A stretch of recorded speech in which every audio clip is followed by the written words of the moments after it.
هتصدقوني لو قلت لكم ان انا عامله العشر قطع جاتوه دول بكوبايه ونص من الدقيق وبيضه واحده وشويه ميه مغليه. وطبعا كل اللي شاف الشكل واللي داق الطعم قال لي لا ده جاهز من بره انتي مش عاملاه. بس ورا العشر قطع جاتوه دول قصه تانية خالص انا هحكي لكم عليها وانا شغاله معاكم في الفيديو. يلا بينا نبدا وصفتنا بالصلاه على النبي عليه افضل الصلاه والسلام. وما تنسوش الصلاه على النبي في الكومنتات، وما تنسيش لو انتي بتشوفيني لاول مره تشتركي في القناه وتفعلي الجرس عشان يوصلك كل جديد. بصوا بقى، انا كنت عامله الكيكايه معاكم الفيديو اللي قبل ده على طول، وهسيب لكم اللينك بتاع الفيديو في الوصف، وهسيب لكم برضو المقادير بتاعه الكيكه في الوصف، بحيث ان انتوا لو عايزين المقادير بس ولو عايزين الطريقه بتاعته تشوفوا الفيديو. عملت الكيكايه، خليت الكيكه اللي هو المقدار كامل 3 كوبايات وحطيته في صينيه مستطيله وسويتها، وبعد كده طلعتها وسبتها تبرد تماما.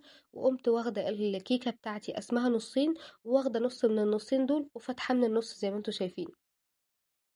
بعد كده جبت اول طبقة زي ما انتوا شايفين من الكيكاية وقمت مسقياها.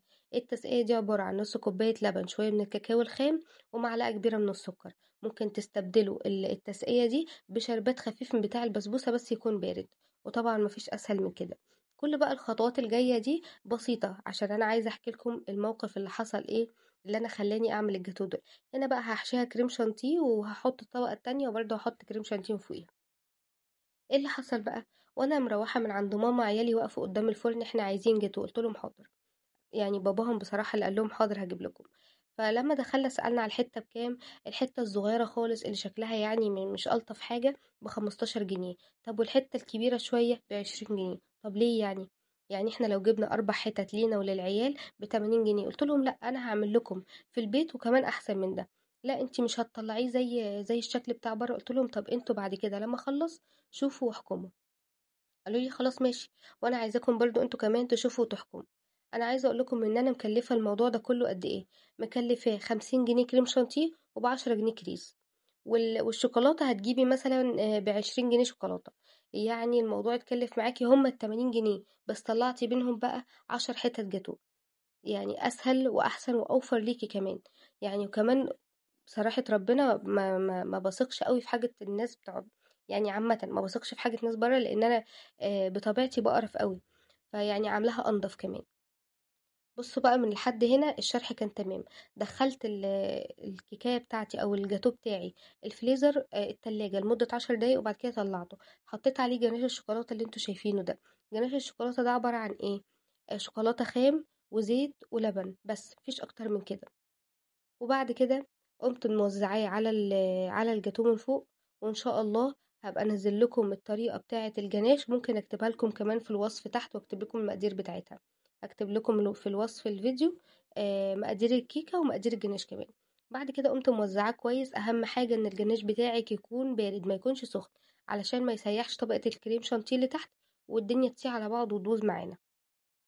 بعد كده هقوم جايبة بقى كوباية فيها مية سخنة، أهم حاجة تكون مية سخنة.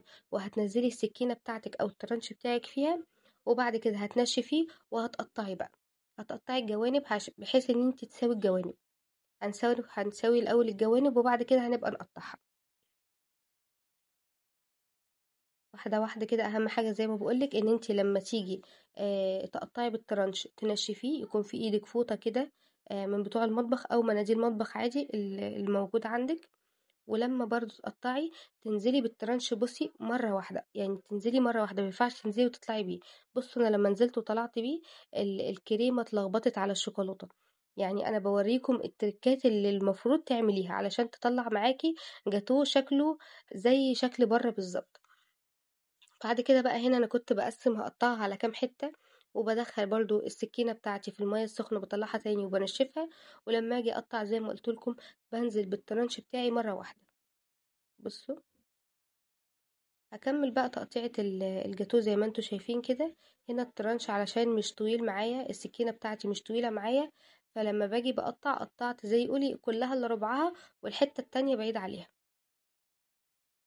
بعد كده خلصت بقى وقمت قاسمة الجاتوه بتاعي كده من النص بحيث ان هو يكونوا حتتين.